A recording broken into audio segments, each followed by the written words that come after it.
Okay, so you know how sometimes you're flipping through like a Vogue or something, and you see these crazy ads. Oh, yeah. And you think like, who pays for this stuff? Right. Well, that is exactly what we are diving into today. I love it. Like, what is the deal with these glossy spreads? Yeah. Why are they so expensive?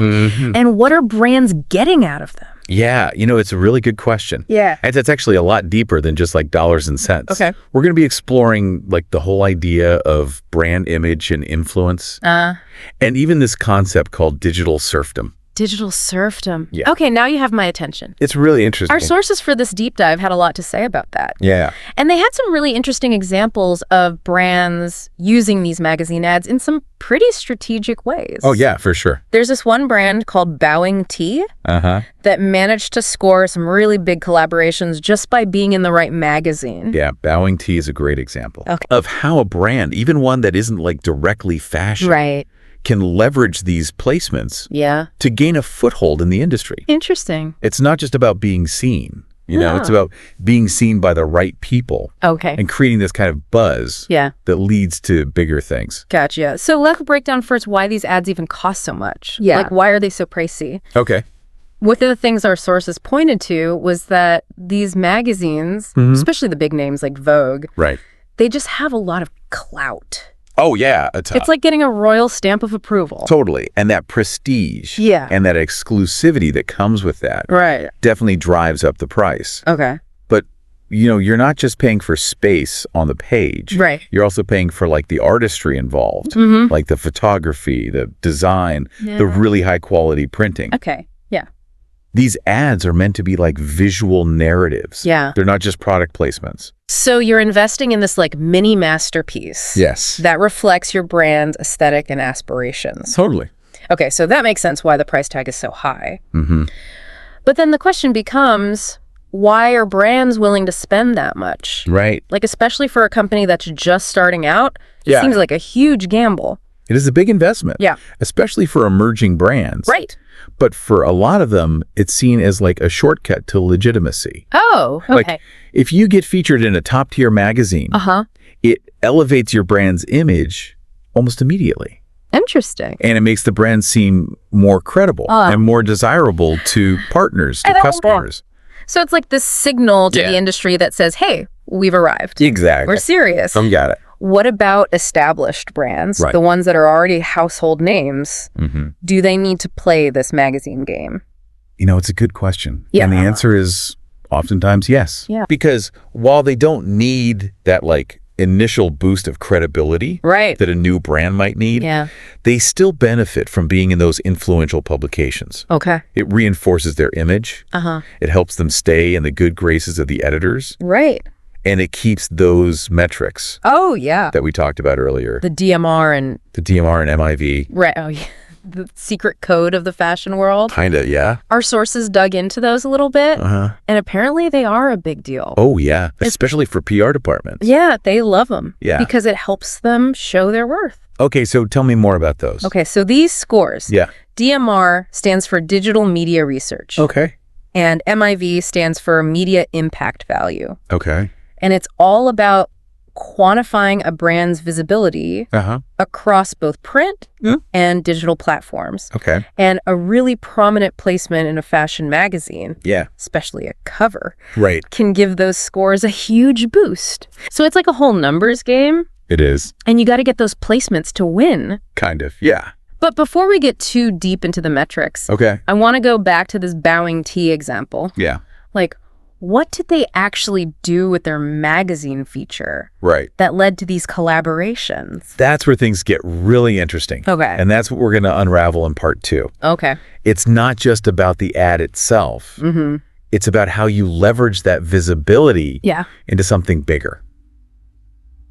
Okay. You've officially piqued my interest. Right. But before we get ahead of ourselves, Yeah. let's break down these DMR and MIV scores a bit more Okay. for our listener. Sounds good. Like, how are they calculated? And why are they so important in the industry? Okay, so you know how these scores are. Yeah. It's kind of like a secret language that everyone in the fashion world seems to speak. Right. They're trying to put a number on something that feels very like Yeah. intangible, like a brand's presence and influence. in the media. So they're trying to measure buzz, Yeah, but like with algorithms and data exactly. instead of gut feeling. Yeah, there's a lot of data crunching Okay. for DMR. It's about tracking all the mentions and appearances Okay. across a huge range of media, Like what kind of media are we talking about here? like print magazines, Okay. online articles, social media posts. Okay, so it's like everything. Yeah, pretty much. And then how do they measure that? So they look at things like the prominence of the mention, Okay. the reach of the publication, and even the sentiment. The sentiment. Yeah, like was it positive, Oh, interesting. negative, or neutral? Okay. All that stuff goes into the algorithm. So it's not just how often you're mentioned. Exactly. It's where and how. Yeah, That's pretty sophisticated. it is. And then MIV takes it even further. Okay. How? It assigns an actual monetary value Okay. to that exposure. So it's like putting a dollar amount on. Yes. All of that buzz and press. Exactly. It's like saying, Okay. if you had to pay for this coverage Right. through traditional advertising, this is how much it would cost. Wow. So it's really putting a price tag. It is on that PR. Yeah. And you can see why brands are kind of obsessed Yeah. with these scores. Right. A high DMR or MIV can be a powerful tool, Yeah. especially when you're trying to attract investors, secure partnerships, or even negotiate better deals with retailers. Right. It's basically a way to prove Yeah. your brand's worth. Okay, so that makes a lot of sense why these magazine placements Right. are so important. Yeah, because they feed directly into these metrics. Right. And that takes us back to Bowing Tea. Yes. You promised to spill the tea. I did. So tell me, what was their secret? Well, first of all, they were really strategic about the magazine they chose. Okay. They picked one. That had a reputation for having a really discerning readership. So people who are like trendsetters. Exactly, like early adopters, Oh, okay. tastemakers. So even if the magazine didn't have like a massive circulation, Right. it was reaching the right people. Exactly. They understood their target market, Okay. and they knew that this magazine would reach them. Smart. And then they didn't just like sit back Right. and wait for the magic to happen. They really leveraged that feature. Okay. They promoted it on social media. Yeah. They reached out to influencers who aligned with their brand. So they were like really proactive. Very much so. They used the magazine as a springboard Oh, I like to kind of amplify Yeah. their visibility. Okay. And it worked. It did. They ended up partnering with a really well-known ceramicist Oh, wow. to create a limited edition tea set. That's awesome. And they got featured in a popular lifestyle blog. So they really turned that one opportunity Yeah. into this whole chain reaction. It's positive exposure. That's the key takeaway. Okay. These magazine placements Yeah. can be so much more Right. than just a pretty picture. Yeah. They can really be a catalyst for growth, Especially for especially for those emerging brands. Right. Okay. What about the brands that are already established, like the luxury brands, Right. the ones that are already household names? Do they really need to play this magazine game? You know, it's a good question. And honestly, in a lot of cases, they do. Really? Because even though they don't need that initial boost Right. of credibility, Yeah. they still benefit from being in these magazines. Okay. It reinforces their image. Right. It keeps them in the good graces of those powerful editors. Yeah. And it keeps those DMR and MIV numbers nice and healthy. Oh. So even for the big guys, Yeah, it's about staying in the game it is. and making sure those numbers look good. Yep. And it can feel like a treadmill. Like you're constantly having to chase Right. these metrics. And that brings us back to that term you mentioned, Oh, yeah. digital serfdom. Digital serfdom. This is where things get really interesting Okay. and maybe a little bit unsettling. Right. Spill the tea. What is digital serfdom? Okay. So think of it this way. Yeah. In this constant pursuit of visibility and those really impressive scores, some brands can start to feel trapped, like they're beholden to these metrics. Even if they have doubts. Yeah, even if they're like, Yeah.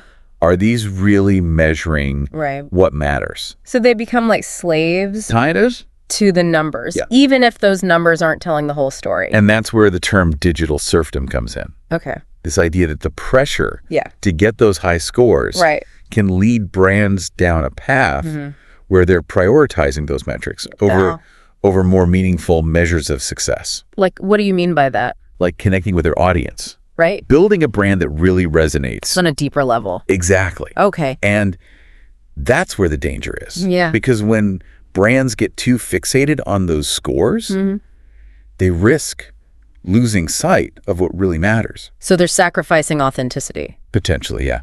and long-term vision for Right. short-term gains. It's a risk. Okay. And it's something that people are talking about more and more. In the industry? Yeah, like, are we letting these metrics make our decisions? Wow, that's a good question. Or are we using them strategically Right. as part of a bigger picture? Okay, so I get that digital serfdom is a concern, but can you give me like a real-world example of how this might actually play out? So let's say you have a brand Okay. that has this really loyal following because they make unique, innovative products. Yeah. Maybe something handcrafted Okay. or ethically sourced. Right.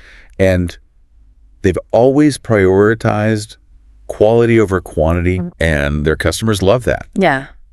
But then they start feeling the pressure to boost their scores. Okay. So they start chasing those placements Right. in those high fashion magazines, even though those magazines might not align With their values. or reach their target audience. Yeah. Interesting. And they might even start partnering with influencers Yeah. who don't authentically represent their brand. Just because they have a huge following. Exactly, just for those numbers. So they're compromising their brand Yeah. and potentially losing customers It's a risk. all for a few points on a scorecard. That's the slippery slope Oh. of digital serfdom. Okay, so then the question becomes, Yes, how do brands avoid falling into this trap? right. How do they use those metrics wisely and stay true to themselves? That's the million-dollar question. Right. And that's what we're going to tackle Okay. in part 3. All right. I am ready for part 3. How about you?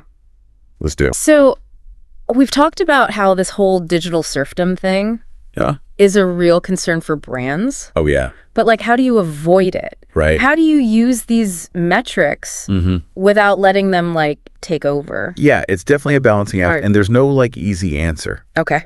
But I think the first step is just awareness. Okay. Recognizing that these metrics, Yeah. while they are helpful, they don't tell the whole story. Right. So like, don't mistake the map for the territory. Exactly. You got to keep your eyes on the big picture, the Yeah. long-term goals, and not just get lost in the data. And that means defining what success actually means for your brand. Okay. So like, how do you do that? Well, ask yourself some questions. Okay. Like, is it about building a loyal community? Is it about creating products that really make a difference? Right. Is it about being innovative, Right. pushing creative boundaries? So those are the questions you should answer Yes. before you even look at those scores. Exactly. Because if you're chasing the wrong metrics, Right. you're going to end up in the wrong place. Even if the numbers look good. Exactly. Those numbers can be deceiving. Okay. So how do you shift your mindset? Well, Yeah. one approach is to focus on the why behind the numbers. Okay. So don't just look at your DMR and be like, Yeah. it needs to be higher. Right. Ask yourself, why? Oh, okay. Why do I want that higher score? What will it actually do for my brand? Right.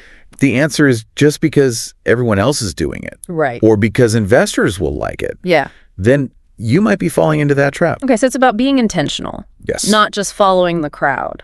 Exactly. Yeah. And it's also about recognizing the limits of those metrics. Okay. They can't capture everything. Right. You can have a great DMR score, but if your products aren't good Yeah. or your customer service is terrible, Right. it won't matter. So those metrics can't measure things like Right. brand loyalty, Yeah. customer satisfaction, those emotional connections. Yeah, all those things that people have Really important. with the brand. And those can't be measured.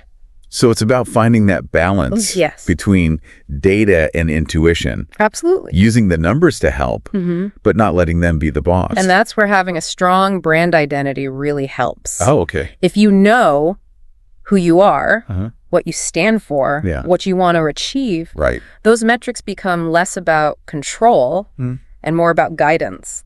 Okay. They help you stay on track. So it's like you're the captain of the ship, Yes. and those metrics are your compass. I love that. They can help you navigate, Right. but ultimately you decide where to go. You're in control.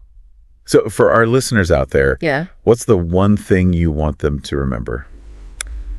I would say don't be afraid to question things. Okay. Don't let those numbers define you or tell you what to do. Yeah. Use them as a tool. But remember the most important connections, Yeah. the ones that build a truly great brand, those happen beyond the data. I love that. Well, I think that about wraps up our deep dive I think into the world of fashion magazine advertising. that was a good one. So be bold, be authentic, Yes. And don't let the numbers boss you around. And who knows, maybe you'll even change the game. That's something to think about. Thanks for joining us on this deep dive. Until next time, keep exploring, keep questioning, and keep creating.